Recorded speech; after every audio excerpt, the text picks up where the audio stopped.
시간은 페이지 225페이지 수송설비 파트 보도록 하겠습니다. 자, 이 수송설비는 보통 승강기 엘리베이터 부분이죠. 이거하고 에스컬레이터, 더메이트 이런 것들이 수송설비인데 우리 시험에서는 공동주택이기 때문에 엘리베이터 승강기에 대해서 집중적으로 출제를 합니다. 10회 시험 때 에스컬레이터가 지문이 좀 출제가 되었다. 그때 모두 정답이 된 사례가 있어서 거의 출제를 하지 않고, 사실 공동주택 관리적인 점에서 에스컬레이터는 특별한 경우를 빼고는 거의 없기 때문에 승강기 위주로 공부를 하시면 되겠습니다. 자, 그러면 앞전 시험의 경우는 이 기어레스 방식을 아느냐 모르냐를 테스트한 문제를 다뤘어요. 그러면 올해는 다시 안전장치로 갈 가능성이 높기 때문에 안전장치를 공부를 잘 해두시기 바랍니다. 특히 1번 문제와 관련된 건 정확히 알아두십시오. 그래서 승강기 안전장치에 관한 설명으로 옳지 않은 것은 먼저 1번, 조속기는 승강기가 가속했을 때 작동하는 안전장치가 바로 조속기입니다. 그래서 조속기가 먼저 가동을 합니다.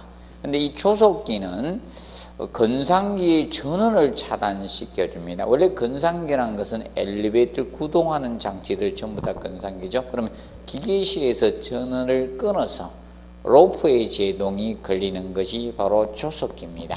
이 조속기의 고장을 대비해서 2차로 두는 것이 비상정지장치죠. 조속기가 가동을 했는데도 불구하고 엘리베이터 속도가 더 빨라지죠. 그러면 이거는 로프가 절단돼서 엘리베이터가 추락을 하고 있다는 겁니다.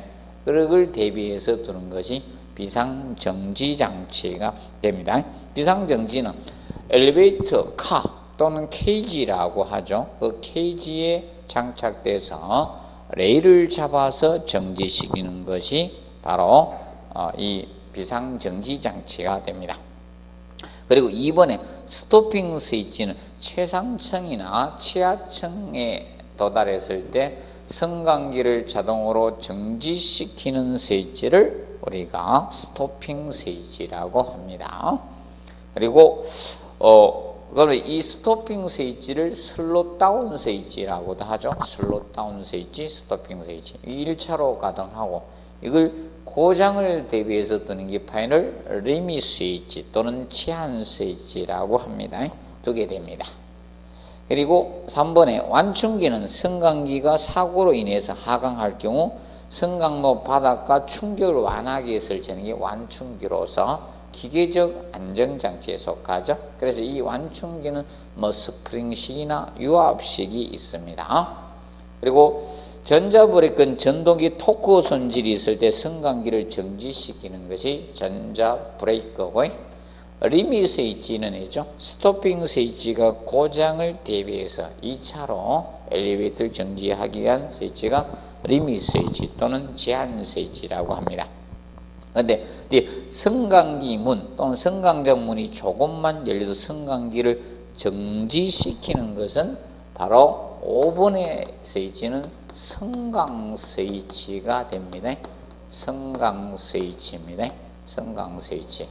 그래서 이 승강 스위치로서 우리가 알아두실 것, 이 승강 스위치는 일반적으로 이 개념이 되죠. 얘가 작동을, 이거하고 동시에 작동되는 게 도어 인터록 또는 로그라고 하죠. 도어 인터로그.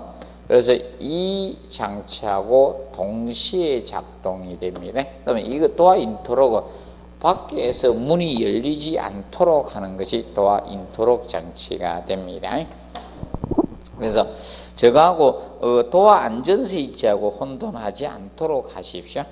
엘리베이터가 문이 닫히고 있는데 문이 사람이나 물건이 껴서 엘리베이터 자동 문을 열리게 하는 장치는 도어 안전 스위치고요. 그래서 문과 관련된 것이 자, 승강 스위치, 도어 인터럭, 그리고 도어 안전 스위치가 있습니다. 구분 좀 해두시기 바랍니다. 그리고 2번에 엘리베이터의 안전장치에 속하지 않는 거, 출입문 잠금장치, 도어 인터럭 스위치죠. 잠금장치, 그리고 전자 브레이크 안전장치였고, 균형추는 이것은 건상기에 해당되죠. 카운터웨이터, 엘리베이터를 구동하는 장치입니다. 균형추, 카운터웨이터는 이것은 안전장치는 해당이 되지 않습니다. 그리고 자, 3번 문제 보시면 엘리베이터 안전 정기적 안전장치에 속하지 않는 거, 그러면 기계적 안전장치를 찾으라는 거죠. 그러면 보통 기계적 안전장치에 해당되는 것이 자, 도어 인터럭 장치, 이것도 자, 바로 기계적 안전, 이거 하고 도어 인터럭, 이건 기계적 안전장치입니다. 뭐 초속기라든지 비상정지 장치나 또는 완충기, 이런 것들이 구출구, 이런 것들은 다 기계적 안전장치에 속합니다. 그리고 227페이지 4번에 보시면 다음 설명에 알맞는 엘리베이터의 안전장치죠. 일정 이상 속도가 되었을 때 브레이크나 안전장치의 작동의 기능을 하고요. 자, 사전에 설정된 속도에 이르면 스위치가 작동해서 다시 속도가 상승했을 때 로프의 제동을 고정한다. 그럼 이거는 건상기에서 전월 차단의 제동을 건다는 거죠. 이것은 초속기 개념이고요. 그 다음에 케이지 카에 장착된 브레이크가 레일을 잡아서 정지시키는 것, 이것은 바로 비상정지 장치 개념이 됩니다. 그리고 5번 다음 엘리베이터에 대한 설명으로 옳지 않는 것. 자, 저속도 엘리베이터는 45m/민 이하를 저속도라고 합니다. 그리고 2번 1인당 하중을 65kg로 최대 정은 1인 기준을 설정을 하고 있습니다. 그리고 연면적 2000제곱미터 이상으로서 6층인 이상인 건축물에 성용 승강기 설치 의무를 부과하고 있는데, 단 6층인 건물로서 자, 바닥 면적 300제곱 이내마다 직통 계단이 하나 이상 설계될 때는 예외 규정을 두고 있습니다. 그리고 네 번째, 동일한 면적일 경우 의료시설이 업무시설에 비해서 설치 대수가 적다는 것은 틀렸죠. 의료시설이나 이런 판매시설, 관람 집회시설, 이런 것들은 굉장히 설치 대수가 많습니다. 업무시설보다 설치 대수가 많을 수밖에 없죠. 쉽게 이렇게 보면 된다. 사람이 집중도가 높은 곳에 설치 대수가 많다라고 보시면 돼요. 그러면 여러분들 의료시설이라는 것은 병원들이죠. 의원이 아니라, 의원은 제일 좀 걸린 생활시설이고요. 그래서 병원들, 종합병원 이런 것들이 의료시설에 해당이 되죠. 그래서 설치 대수가 많은 건축물 용도입니다. 관람 집회시설이나 판매시설과 더불어 설치 대수가 가장 많은 용도에 속하게 됩니다. 그리고 5번 이용하기 쉬운 주출입구 근처에 엘리베이터를 보통 설치하면 되죠. 그리고 보시고 그 다음에 7번 문제 한번 풀어두시고, 대규모 건물에서 운행 속도가 120m/민. 자, 120 분당 120m라는 것은 우리가 자, 속도가 빠른 엘리베이터죠. 고속 엘리베이터를 의미합니다. 고속 엘리베이터. 그래서 그래서 고속 엘리베이터는 직류를 쓰고, 직류 방식 중에서도 기어레스 방식을 씁니다. 그럼 기어리스 또는 레스라고 합니다. 이렇게 쓰시는 분도 있고 기어레스 이렇게 쓰시는 분도 있습니다. 기어 없이 전동기로 속도 조절해 주는 방식을 기어레스 방식이라고 칭합니다. 그래서 보시고, 그 다음에 8번에 엘리베이터에 관한 설명으로 옳지 않는 것. 그래서 여기 앞전 19회 때 전에 출제되는 거죠. 기울여서 감속기는 교류가 아닌 직류 엘리베이터에 사용하죠. 직류. 그래서 1번이 틀리겠고, 그 다음에 슬롯 다운 스위치, 스토핑 스위치가 자, 해당 엘리베이터에 운행되는 최상층, 최하층에 칼을 자동으로 정지시킨 게 슬롯 다운 스위치입니다. 이걸 고장을 대비해서 리밋 스위치를 두고요. 그 다음에 전자 브레이크는 엘리베이터의 정기적 안전장치로서 전동기 토크 손실 생겨 엘리베이터 정지시키는 거였죠. 그리고 직류 엘리베이터는 속도 제어가 가능합니다. 그래서 제어성이 우수했어요. 자, 보통 직류가. 그리고 도어 인터록 장치는 엘리베이터의 기계적 안전장치에 속하는 것으로서 성강 스위치와 동시에 작동되게 되어 있습니다. 밖에서 문이 열리지 않도록 한 것이 도어 인터록입니다. 그리고 9번에 아파트와 같이 도중층으로부터 상승하는 승객이 적은 건물에 적용되면 상승 중은 호출 신호에 있어도 정지하지 않고 재고출에 확인한 후 반전하면서 세워주는 것은 하강 승합 자동 방식이죠. 아파트는 자 보통 1층에서 목적층이나 목적층에서 1층으로 내려오는 손님들이 많죠. 그래서 이 하강 승합 자동 방식을 쓰고 있습니다. 그 다음에 230페이지 홈 네트워크 설비. 홈 네트워크 설비가 앞전 19회 시험에는 한 문제도 출제가 되지 않았었습니다. 그런데 올해의 시험은 공기조화 설비나 냉동 설비가 시험 범주에서 빠졌기 때문에 나와야 됩니다. 한두 문제가 나올 것 같습니다. 그러면 1번 공동주택의 홈네트 설비 분류 중 홈네트워크 장비에 속하지 않는가. 특히 장비하고 설비 설치 공간하고 이 두 가지를 혼돈하지 않도록 해두시면 된다. 홈 게이트웨이는 장비였죠. 월패드, 단지 네트워크 장비, 단지 서버 이런 건 장비인데 세대 단자문 설치 공간에 분류가 됩니다. 주의해 주시고, 그 다음에 2번 홈 네트워크 설비에 관한 설명으로 옳지 않는 것. 치사용 가스 밸브 제어가 여러 개일 땐 통합 제어할 수 있어야 됩니다. 그리고 이번에 월패드에서 원격 제어되는 조명 제어와 난방 제어는 수동으로 조작하는 스위치를 설치하지 아니하다. 자, 그래서 이 규정. 자, 홈 네트워크 설비 설치 기준은 우리가 일반적으로 이 개념이 됩니다. 홈 네트워크 설치 기준은 설치 의무사항이 있고 건장사항, 재량사항으로 나눠집니다. 아니한다, 아니할 수 있다는 개념은 없습니다.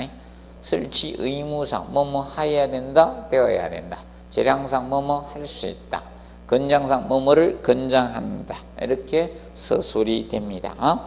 그래서 봐두시고요. 그 다음에 3번에 홈 네트워크 구형 기술, 무선 통신 기술이 해당되지 않는 게 기출 문제죠. 그래서 I1394는 바로 유선 기술입니다. 그런데 1번에 홈 RF가 나옵니다. 홈 RF 알아두세요. 1번에 자, 이 홈 RF가 일반적으로 자, 이 가정의 홈의 PC 중심으로 홈 네트워크 기술을 구현한 기술이 바로 홈 RF입니다. 퍼스널 컴퓨터의 PC 중심으로 한 것이 홈 RF 개념입니다. 기억하시고, 블루투스는 휴대폰 간에 보통 이어폰하고 이런 간에 무선 통신하는 것이 블루투스죠. 무선내는 여러분들 많이 아는 와이파이라고 많이 알려진 반경 100m까지 가능하다는 실제는 반경 100m 안 됩니다. 그 다음에 4번에 보시면 홈 게이트웨이 등에 관한 설명으로 옳지 않는 것은 자 1번에 홈 게이트웨이는 공유 부분 아니죠. 전유 부분에 속합니다. 원래 홈 게이트는 단지망하고 세대망을 접속해 주는 장치로서 이거는 전유 부분으로 분류합니다. 만약에 공유 부분으로 분류하면 아파트까지 다 갈아줘야 돼요. 그래서 이거는 전유 부분에 해당이 됩니다. 그리고 2번에 홈 게이트웨이는 세대망과 단지망을 상호 접속해주는 장치입니다. 그리고 3번에 홈 게이트웨이는 세대 단잠 또는 세대 통합 관리반에 설치할 수 있다. 설치 재량사항을 두고 있습니다. 세대 단잠에 설치할 수도 있고 세대 통합 관리반에 설치할 수도 있습니다. 그 점만 기억하시고, 그 다음에 5번 홈 네트워크 설비에 관한 설명 옳지 않는 것. 자, 단지 네트워크 장비. 자, 단지 네트워크 장비는 홈 게이트웨이와 단지 서버 간의 통신과 보안을 수행하는 장비가 단지 네트워크 장비가 됩니다. 그래서 단지 네트워크 장비의 경우는 통신과 관련된 실의 설치 의무를 보완을 해야 되니까 통신과 관련된 실에 설치합니다. 그래서 집중군의 통신실인 MDF실과 통신배관실 TPC실에 설치 의무를 부과하고 있습니다. 그래서 1번 질문은 맞죠? 집중군의 통신배관실에 설치 의무입니다. 그리고 2번 단지 서버를 둘 수 있는 공간. 단지 서버 개념은 이 단지 서버실에 둘 수, 이거는 건장사항이고 건장이고, 그 다음에 집중군의 통신실하고 그 다음에 통신배관실, 집중군의 통신배관실, 여기에 재량사항입니다. 재량. 실수, 통신배관실이 아니고 방제실. 조금 전에 통신배관실 했다고 바로 나오네. 그래서 이제 집단방 하던 그래서 이 재량입니다. 재량상. 그래서 단지 서버를 둘 수 있는 공간이 세 군데가 있습니다. 세 군데 기억을 해 두시고요. 그래서 이제 단지 서버실과 집중군의 통신 방제실에 설치할 수가 있습니다. 없다 해서 틀렸습니다. 부정문 없고요. 특히 집중군의 통신실에다가 단지 서버를 두면 여기는 통신사 직원들이 들어와요. 그래서 폐쇄로 텔레비전 등을 설치, 여기에 단지 서버를 둘 때는 폐쇄로 텔레비전 이것을 설치 의무로 가요. 여기에서 보통 폐쇄로 텔레비전은 의무는 아니거든. 그래서 거기 5번 지문에 보시면 폐쇄로 텔레비전에 카메라는 주차장 주동 출입구, 어린이 놀이터, 엘리베이터 등에 설치 권장하고 있거든요. 그런데 단지 서버를 집중군의 통신실에 준 통신사 직원들이 자주 방문하기 때문에 이럴 경우는 폐쇄로 텔레비전 설치 의무로 가고 있습니다. 기억을 해 두시고요. 그래서 6번 보면 2.4GHz 대역을 사용해서 가정 내 PC 중심으로 가전들을 연결해서 홈 네트워크 구성하는 기술은 바로 홈 RF라고 했습니다. 한번 공부해 두세요. 그리고 7번은 유선 기술에 대해서 다룬 겁니다. 홈 네트워크 구현 기술 중 유선 통신 기술 중 기존 세대 내 이미 가전 전화선을 이용해서 홈 네트워크 구현한 기술은 홈 PNA가 됩니다. 전화선 가지고 한 거는.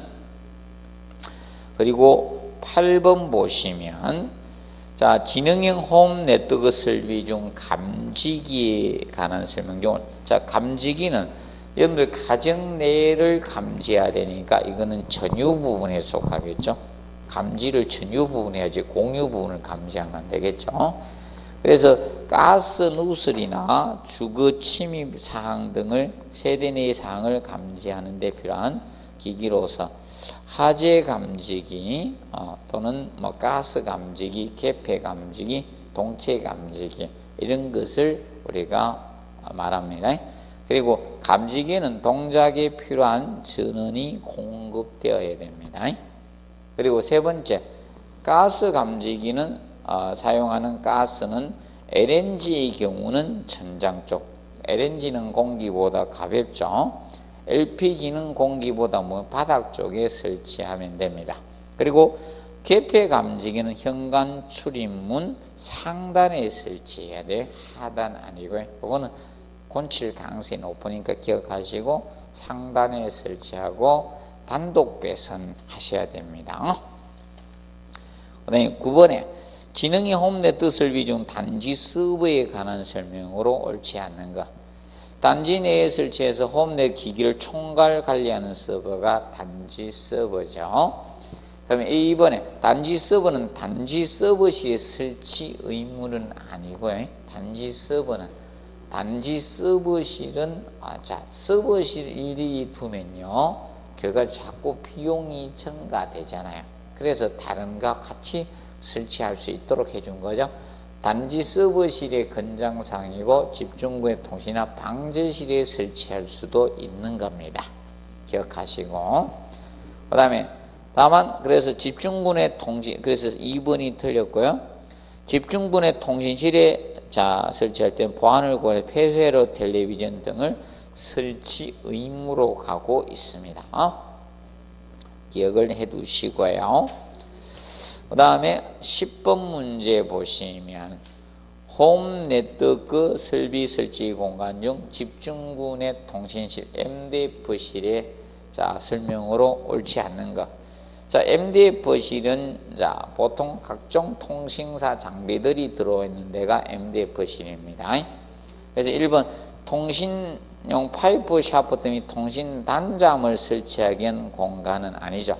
그래서 1번은 바로 뭐에 대한 설명감? 통신 배관실에 대한 설명이죠. 1번은 통신 배관실, 바로 TPS실입니다. TPS실, 통신 배관실에 관한 설명입니다. 그리고 2번 집중군의 통신실은 전기통신설비 기술기준관에서 19제 설치해야 됩니다. 그리고 3번 체크하시면 돼요. 집중군의 통신은 독립적인 출입구 설치 의무를 가지고 있습니다. 독립적인 출입구.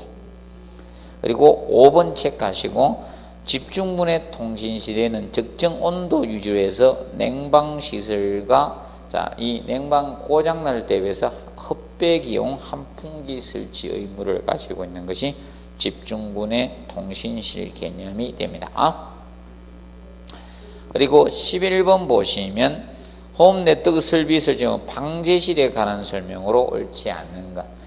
방제실은 일반적으로 저것을 의미하죠. 단지 내 방범이나 방제, 안전 등을 위해 설비 설치한 공간이 방제실이 되겠죠. 이런 방제실은 홈 네트워크 관련 설비 설치한 공간 확보를 해야 됩니다. 왜 그런가 하면 방제실에는 모니터도 들어오고요. 그다음에 방제실에 단지 서버를 둘 수도 있습니다. 그래서 방제실은 홈 네트워크 설비 설치한 공간을 확보해 주셔야 됩니다. 확보해야 되겠고 해야 됩니다. 의무입니다. 그리고 방제실 바닥은 이중 바닥 방식을 해야 됩니다. 그래서 이중 바닥 방식을 하는 것은 단지 서버실과 방제실이죠. 이 두 개 실은 이중 바닥 방식 설치 의무를 가지고 있습니다. 단지 서버실하고 방제실 두 개가 이중 바닥 방식 설치 의무로 갑니다. 기억을 해 두시고 그 다음에 5번에 보면 방제실은 장비 성능 향상 항온 항습 장치 설치 의무입니다. 자, 그러면 실제로 이겁니다. 바닥을 이중 바닥 방식으로 하는 것들은 동일하게 항온 항습 장치 설치 의무가 갑니다. 그럼 단지 서버실하고 여기하고 방제실 이거는 동일하게 같이 갑니다. 이중 바닥 방식 가지고 그 다음에 항온 항습 장치 설치 의무를 가지고 있습니다. 그리고 12번에 자, 홈 네트워크 설치 공간 중 MDF실, 바로 MDF실에 대한 걸 묻는 것이죠. 그럼 1번 단지 내 방범이나 방제, 안전 등을 위한 설명. 1번은 방제실에 대한 설명이죠. 12번에 1번은 방제실에 대한 설명이고, 그 다음에 2번 통신용 파이프 샤프트 및 통신 단자를 설치한 공간. 2번은 바로 통신 배관실, TPS실이죠. 통신 배관실. 그리고 3번 세대 내에 들어가는 통신선로, 종합 유선 방송 설비 또는 홈 네트워크 설비 등의 배선을 효율적으로 분배 접속하기 위해 전용광 설치하는 분배압, 바로 세대 단자함이죠. 세대 단자함. 그리고 4번에 국선이나 국선 단자함 또는 국선 배선망과 초고속 통신망 장비 등 각종 군의 통신용 설비를 설치한 공간이 바로 MDF실이고, 그 다음에 집중군의 통실과 5번 방제실, 단지실 통일 건물의 통합 설치한 공간은 단지 네트워크 센터죠. 단지 네트워크 센터가 됩니다. 센터. 그 다음에 13번 홈 네트워크 설비에 관한 설명 중 옳은 것. 1번 단지 네트워크 장비는 집중군의 통신실 또는 단지 서버실에 설치해야 된다. 됐죠? 단지 네트워크 장비는 자, 단지 홈 게이트웨이하고 단지 서버 내 통신과 보안을 수행하는 장비였다. 그래서 통신과 관련된 실에 설치한다 했죠. 집중군의 통신실과 바로 통신 배관실, TPS실에 설치 의무를 가지고 있습니다. 그래서 1번 틀렸고, 2번 단지 서버는 단지 서버실에 설치하는 것을 권장하나 집중군의 통신이나 방제실에 설치할 수 있었습니다.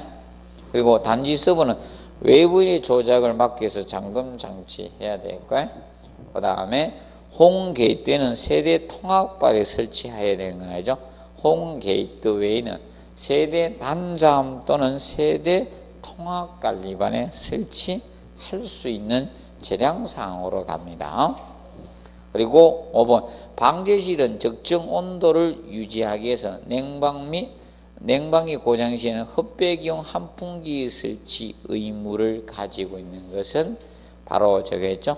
집중군의 통신실이었습니다. 방제실이 아니라 집중군의 통신실이 그 흡배기용 환풍기 설치 의무를 가지고 있었습니다. 그리고 14번에 원격 제어기에 관한 기술 중 옳지 않다. 그럼 원격 제어기기도 전유 부분이죠. 공유 부분을 원격 제어해서는 안 되죠. 전유 부분이고. 자, 주로 주택 내부나 외부에 원격 제어할 수 있는 기기로서 가스 밸브 제어기, 조명 제어기, 난방 제어기 등이 있죠. 그러면 이런 것이 있음으로써 맞벌이 부부들이 좋겠죠. 자, 이제 보통 밖에 있을 때는 난방을 정지했다가 이제 들어가기 1시간 전에 난방은 방이 따뜻해 있겠죠. 겨울철에. 그러면 여름에 더울 때 미리 냉방을 해놓고, 그 다음에 2번 치사용 가스 밸브는 원격 제어가 가능한 가스 밸브 제어기를 설치하면 되고, 그 다음에 세 번째 단 치사용 가스 밸브 제어기가 여러 개인 경우 이를 통합 제어할 수 있어야 됩니다. 그리고 원격 제어 가능한 조명 제어기는 세대 1구 이상이면 됩니다. 1구. 그래서 한 구 이상이 되어 주시면 되겠습니다. 그리고 237페이지 마지막 전기설비 장르 보도록 하겠습니다. 작년 시험은 그 1번 중에서 교류만 가지고 우리가 시험을 냈죠. 교류 기준만. 그러면 다음 전기설비 구분 중 저압 해당되는 것은 교류는 600볼테지, 직류는 750볼테지를 기준 잡습니다. 틀립니다. 그리고 수변전 설비의 설계 순서는 가장 먼저 해야 될 것이 부하설비 용량 산출입니다. 부하설비. 자, 부하설비 용량 산출은 다음과 같이 하면 된다. 부하설비 용량 산출은 자, 부하밀도 곱하기 연면적이죠. 부하밀도에다가 연면적을 곱해서 부하용량을 산출하시면 됩니다. 부하용량을 산출하고 부하용량만 산출하면 너무 커지기 때문에 여기에다가 사실 부하설비 용량을 산출하고 여기에다가 수용열, 부등열, 부하율을 고려해서 최대 수용전력을 구합니다. 최대 수용전력을 구하게 되죠. 그러면 최대 수용전력 구하고 나서 변압기, 수변전설비 용량결정 들어가면 돼. 변압기 용량결정, 수변전설비 용량결정을 들어가면 됩니다. 그래서 이걸 넣어서 시험 문제를 낼 수도 있다. 최대. 그래서 이거 이렇게 갈 수도 있다. 정리를 해 두시고 이때 최대 수용 전력은 이거죠.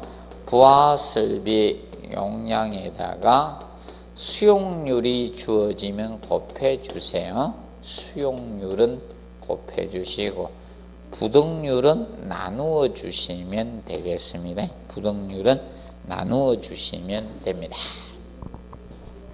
기준 알아두시고요.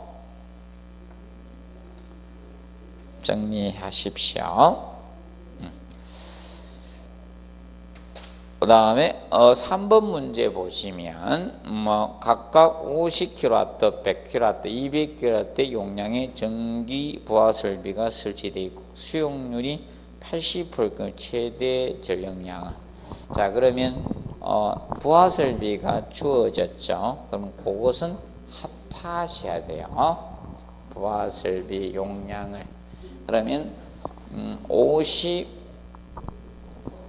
플러스 100 플러스 200 그러면 총 350 되겠죠. 이 350 이걸 다 했죠. 350에다가 곱하기 수용률은 곱해 주시면 돼요. 80%니까 80 곱하면 안 돼요. 100이 1이니까 100%가 그래서 280 되겠죠. 280kW 이렇게 계산하시면 됩니다. 혹시 그런데 부등률이 주어지면 나누어 주세요. 부등률. 그리고 쉽게 내면 수용률을 구하라는 식을 낼 수도 있어요. 수용률은 식은 냈고 수용률을 구하세요. 그러면 수용열이라는 것은 이것을 이야기합니다.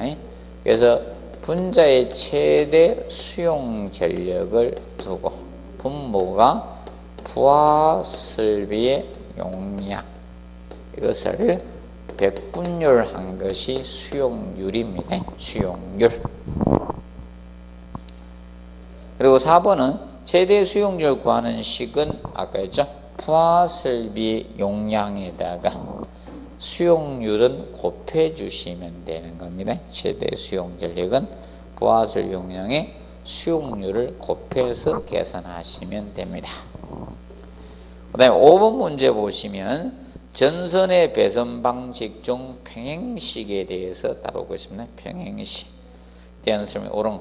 자, 평행식이라는 것은 이겁니다. 배전반에서 각 분전반마다 간선을 하나씩 다 따준 것이 평행식이에요. 그래서 대규모 건물은 이 평행식을 쓰게 됩니다. 그런데 평행식을 쓰면 배선이 간선 가닥수가 많아지다 보니까 비용은 많이 들어갑니다. 그런데 하나의 간선에 하나의 분전반이 있기 때문에 사고 범위는 좁습니다.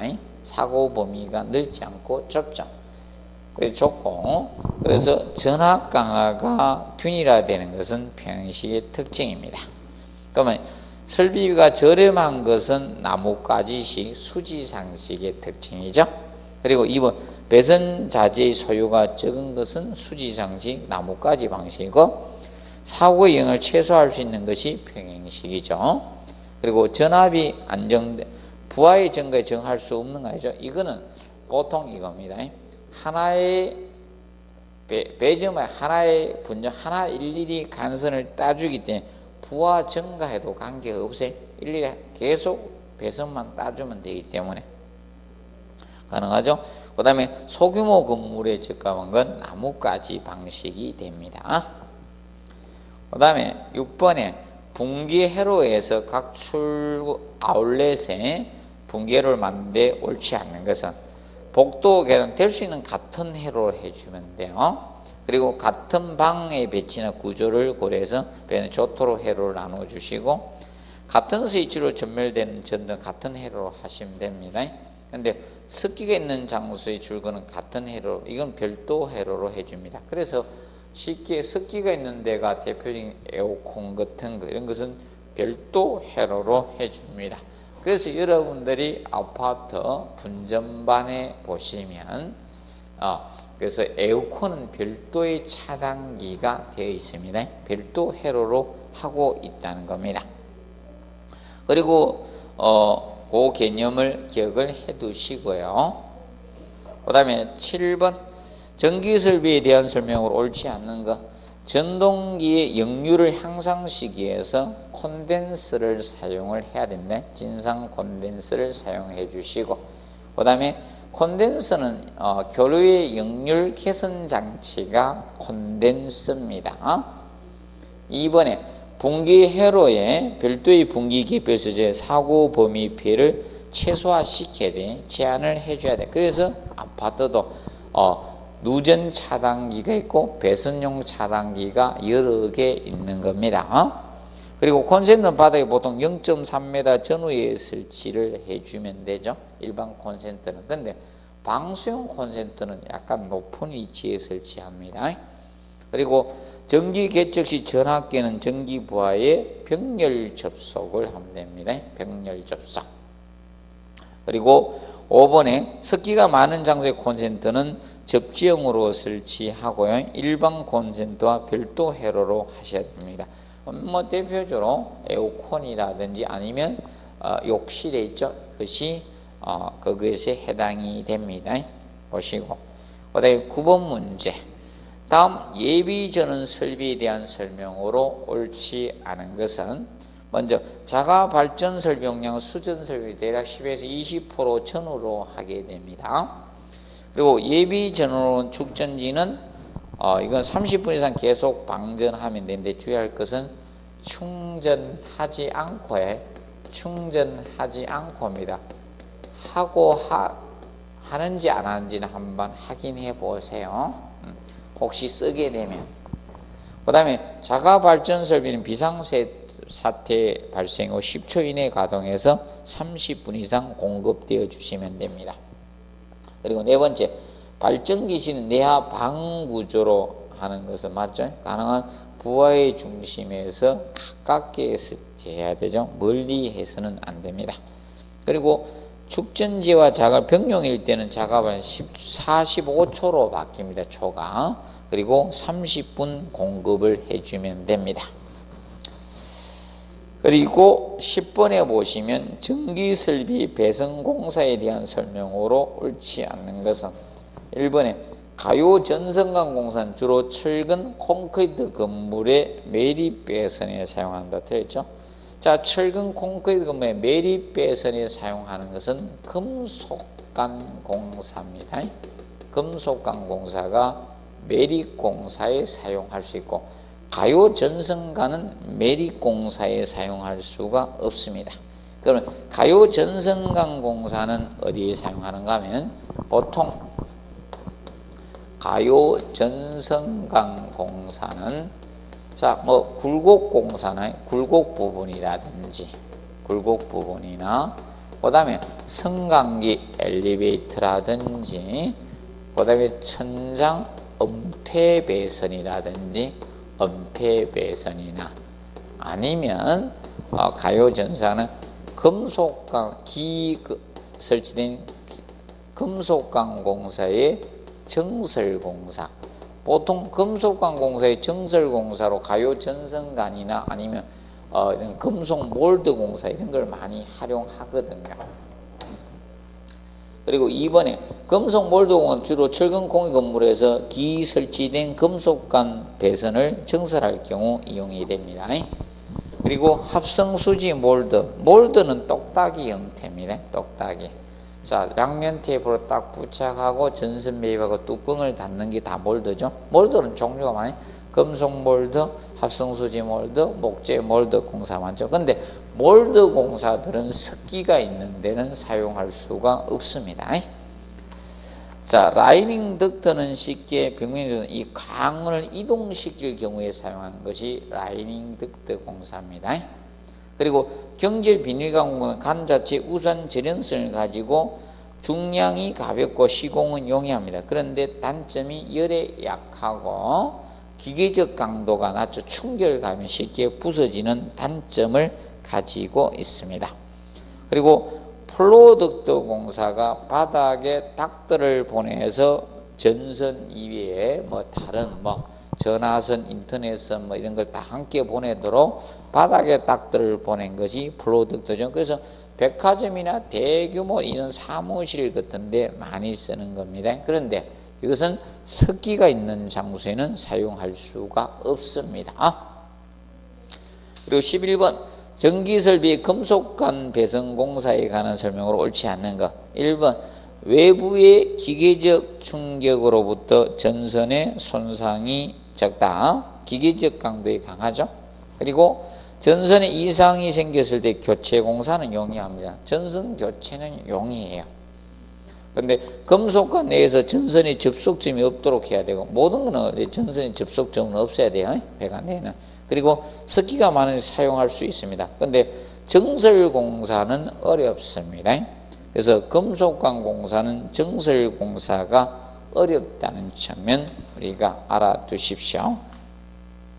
그리고 12번은 또 내기는 조금 어렵습니다. 종합문제 지문 정도 나올 수 있고요. 그래서 이제 이거는 헷갈리지 않도록 하시면 됩니다. 그래서 보통 정지 표시하고 운전 표시를 헷갈리지 않도록 좀 주의해 주세요. 자, 13번에 피례설비에 대한 규정에 대해서 다루겠습니다. 피례설비.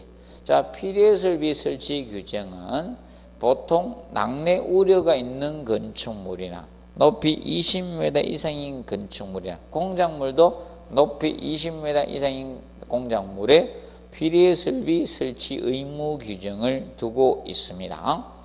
돌침은 건물의 맨 윗부분 25cm 이상 돌출시켜 주시면 됩니다. 그리고 피례설비 재료는 최소 단면적이 피복이 없는 동선을 기준으로 해서 수레부든 인하도선이든 접지의 동일하게 50제곱밀리미터 이상이 돼야 됩니다.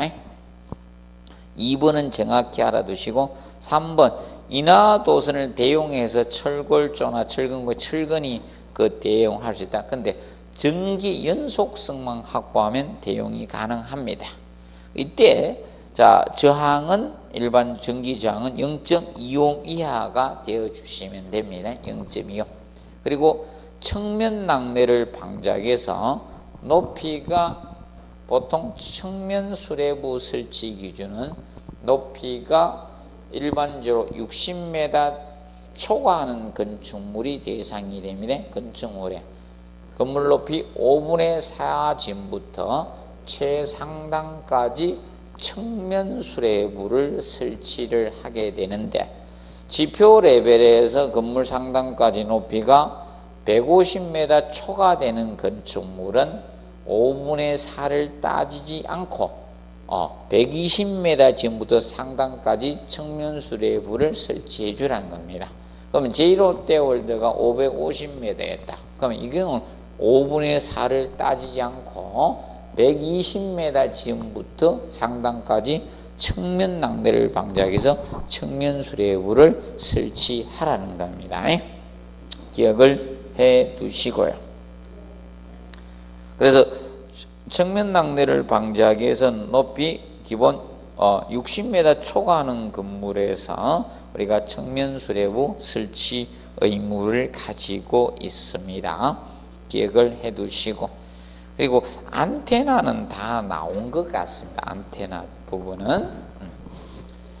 그리고 15번에 항공장애 등과 주간장애 등은 공작물 등 건축물 높이가 지표나 수면으로부터 일정 이상일 때 설치 60m 이상이고, 그런데 필요 설비에서 측면 수레부 설치 기준은 60m 초과입니다.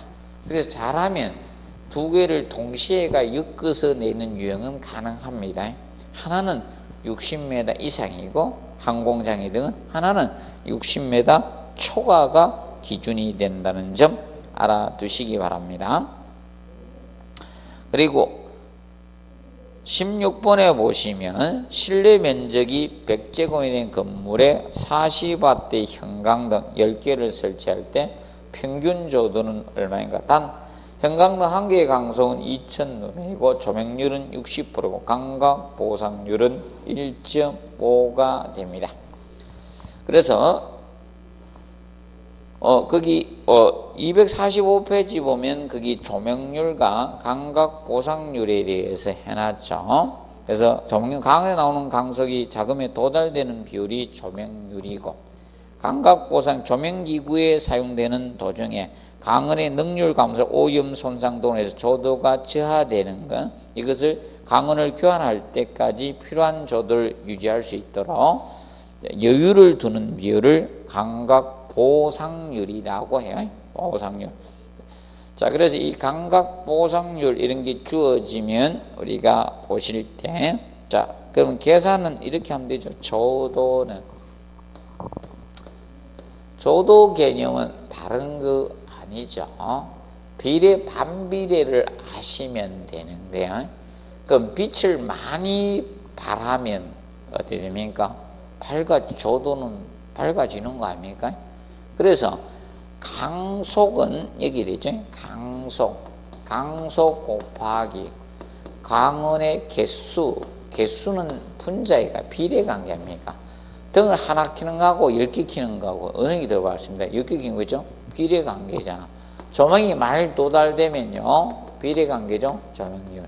그런데 조도 계산할 때 반비례 관계되는 게 면적입니다.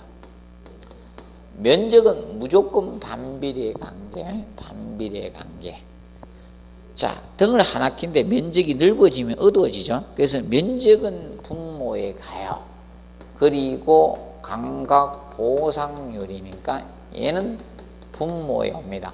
조도를 구할 때 얘들 둘이만 분모에 와요. 명심하세요.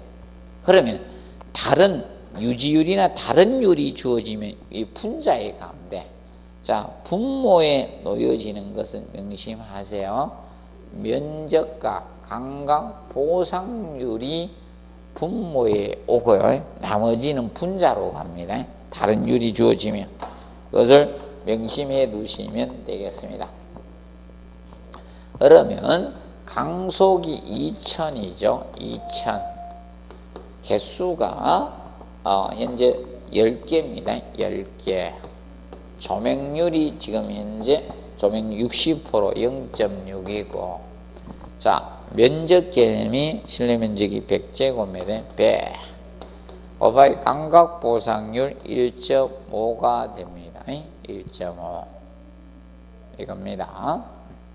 그래서 우리가 알아두실, 그래서 이렇게 계산하시면 되겠죠. 그러면 지금 현재 2000에 개수가 10개 아닙니까? 그러면 2000에 10개. 그러면 2만이네. 2만 곱하기 0.6이잖아요. 2만 곱하기 0.6이니까 자, 12,000 되죠. 150으로 나누면 되죠. 150. 그래서 80이 나오는 거죠. 86입니다. 자, 그래서 우리가 알아두실 거는 자, 이겁니다. 분모의 조도를 구할 때는 분모의 면적하고 간각 보상률이 옵니다. 나머지는 분자에 가주면 됩니다. 개수 구하는 문제는 최근에 냈잖아. 그럼 다시 조도로 갈 가능성이 있다. 17번 문제가 바로 19회 때 냈죠. 19회 때 조목률의 개념을 냈거든. 자, 그래서 거기 3번에 간각 보상률이 나오죠. 간각 보상률. 자, 그래서 기억을 해 두시고 보상률이 주어질 때 요것만 분자로 와요. 분모로 와요. 나머지는 분자에 가주시면 됩니다. 그리고 조도는 이렇게 구하는 방법도 강도가 주어지면 거리의 역자성 법칙 제곱으로 나누도 줍니다. 거리의 역자성 법칙. 이것도 간략히 한번 정리해 두시기 바랍니다. 그래서 기본 문제 풀이는 했고요. 다음에는 이제 다음 과정에는 실전 모의고사에 들어가도록 하겠습니다. 그래서 여러분들 공기조화 및 냉동설비는 시험 범위에서 제외가 됐기 때문에 공부학습에서 제외하시도 되겠습니다. 이번 과정은 여기에서 마무리하도록 하겠습니다. 수고하셨습니다.